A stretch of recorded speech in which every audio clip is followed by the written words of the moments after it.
Hi everybody, I'm Dr. Ali from Department of English Language and Literature in College of Arts in Al-Musansariya University. This is my second video lecture. It's related to adverbs in English language and English language, disjunct and conjunct in specific. The lecture is intended to second year students in the Department of English Language and Literature. It talks about grammar, and this is the subject that I'm tackling for this lecture. So in this lecture we are talking about adverbials, disjunct and conjuncts. In the first lecture we tackled adverbials and we focused on adjunct. Now we are focusing on the second and third types of adverbials. Please note again that in this lecture we cover some adverbs, but in the context of different types of adverbials rather than as distinct and discrete words. So disjunct, as we have indicated here, are marked usually by a separation of or from usually nearby parts. In sentence 2, that is obviously he didn't seem happy, we have a disjunct. And the disjunct is highlighted in red color. Disjuncts are used to evaluate the form or the content of what is said. They occur outside the clause structure itself. That's to say, they are peripheral. Removing them may leave a well-formed sentence or clause, but readers lose the speaker's viewpoint. Disjuncts frequently come in the initial position before the clause to which they refer. But as we see in the following example, they do not have to. For effect in speaking, we insert a pause after a disjunct, and that can be represented by punctuation in writing. For example, he obviously didn't seem happy. Obviously, John wasn't interested. In the first one, obviously, not in an initial position, and obviously in the second sentence is indicated by a comma as a marker of punctuation. So punctuation is needed. For the sub-classifications of disjunct, not adjunct, disjunct as in Quick et al., 1973, pages 242, 243, are classified into style disjunct and attitudinal disjunct. It should be indicated here that most disjuncts are prepositional phrases or clauses.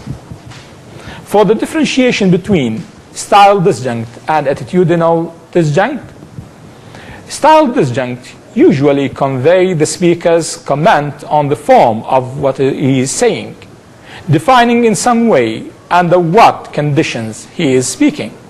Examples: seriously, do you intend to retire? Personally, I don't approve of here. Very frankly, I am tired.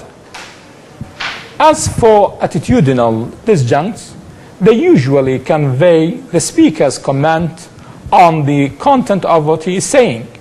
Generally, they appear only on declarative clauses. Examples: obviously, no one expected us. Understandably, they were all annoyed when reading the letter.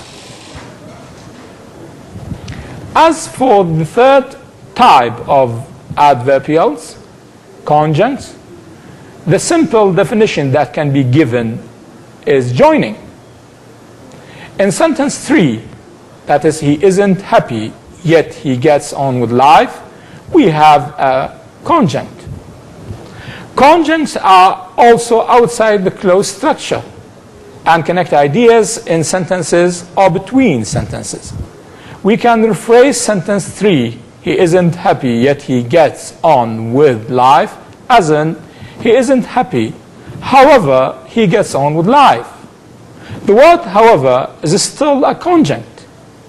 It must be noted here, we should note here also that some conjuncts are conjunctions, like yet in example 3, in sentence 3. Conjuncts can be subclassified into numeratives, reinforcing conjuncts, acquaintive conjunct, transitional conjuncts, summative, appositions conjuncts, result conjunct, inferential conjuncts, reformulatory conjuncts, replacive conjuncts, antithetic conjuncts, concessive conjuncts, and temporal transition conjunct.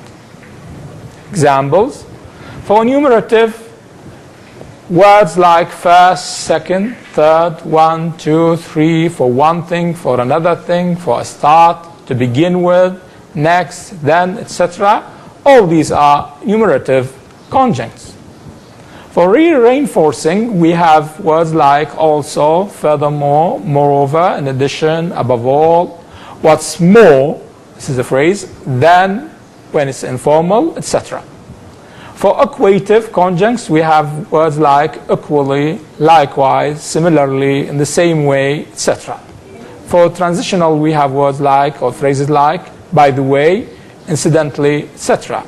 For summative conjuncts, we have words like then, or a phrase like all in all, in conclusion, to sum up, etc.